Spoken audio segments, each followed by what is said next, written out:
भंडारा जिल्ह्यातील विविध ठिकाणच्या दारू आणि जुगार अड्ड्यांवर पोलिसांनी छापा टाकून कारवाई केली असता 16 आरोपींच्या ताब्यातून तब्बल 1,16,143 रुपयांचा मुद्देमाल जप्त करण्यात आला आहे। या प्रकरणी सदर आरोपींवर भंडारा जिल्ह्याच्या संबंधित पोलीस स्टेशनमध्ये गुन्हा दाखल करण्यात आला आहे।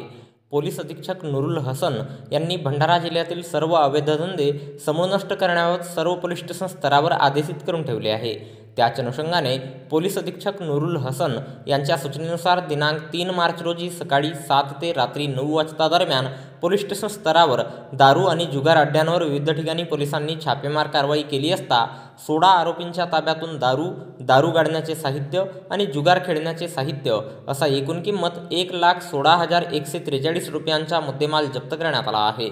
या प्रकरणी सदर आरोपींवर भंडारा, मोहाडी, कारधा, जवाहरनगर, वरठी, तुमसर, सिहोरा आणि दिघोरी या पोलीस स्टेशनमध्ये गुन्हा नोंदविण्यात आला आहे।